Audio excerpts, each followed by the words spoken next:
What is up guys, I'm KidBHD here, and this is your first look at the Samsung Galaxy S6 Edge. Yes, the rumors are true. So Samsung did announce two phones today, the normal Galaxy S6 and the Galaxy S6 Edge, and I have videos out right now about both, so definitely be sure to check out the regular S6 video. Actually, you should probably watch that one first. It'll be the first link below that like button. So this is the slightly crazier looking brother to the Galaxy S6, and I guess that one-sided Galaxy Note Edge must have worked out pretty well because Samsung is up to it again, bringing the shape to their main flagship lineup. So the S6 Edge is of course nearly identical in a lot of ways to the regular Galaxy S6 brother. It has all the same internal specs, same software, same camera, same materials and everything, just a slightly larger 2600 mAh battery, and of course now a bit of the display hanging over the edge of both sides. So it's still technically a 5.1-inch display diagonally, but now the whole shape of the phone is different, and I actually think it looks pretty cool, especially holding it up close and actually using it. These sloping edges make it a real head turner, but not in like an overly distracting way.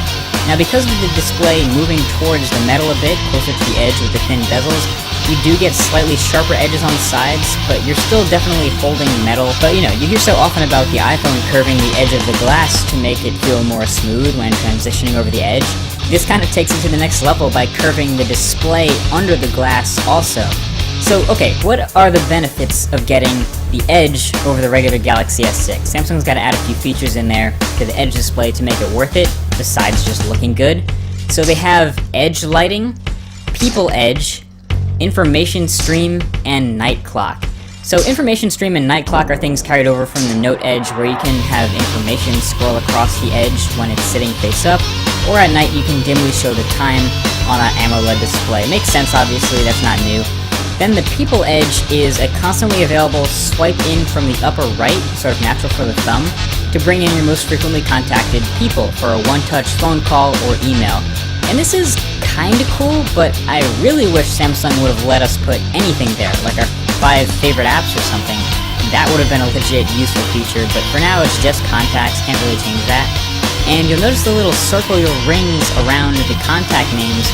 Those are actually connected with edge lighting, so when your phone is facing down and you receive a call from one of those people, it lights up the edges of your phone with the color of the person calling. And of course that lights up the table it's on too. It gives you a pretty good idea of who's calling before you have to turn it over. Pretty neat look. Not one of those things that blows my mind, but at least it's good looking. But yeah, other than that, the Edge display is all about immersion. That's really what impressed me the most. I just couldn't stop looking at this damn display. It got this weird, not really distortion to it, but you know, viewing angles don't suffer, but it has this different look on the edges. I don't know, it's weird. Reflections look different.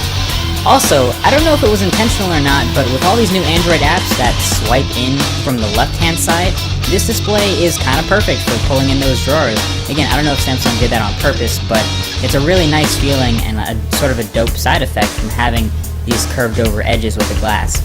And I can guarantee you won't see any other phone with this shape out there, so it's a unique form factor. It's something different and new. I think now that it's on both sides, it's a little bit less awkward, a little more usable for lefties of course, and it just overall feels like a slightly better design than the one-sided Edge from before. It's gone from being a weird experiment to a full-fledged flagship. And honestly, if I was picking between the S6 and the S6 Edge, right now, I think I would go for the Edge. Now obviously it's probably, you know, a little bit harder to get. It might not sell in all the same places as the regular S6, but I actually really like it. So let me know what you guys are thinking in that comment section right below. Also, side note, cases for this phone are going to be pretty awkward too. Thank you guys for watching this quick first impressions of the S6 Edge. Let me know what you want to see in the full review video too when that comes out in a little bit. Thanks for watching, and I'll talk to you guys in the next one. Peace.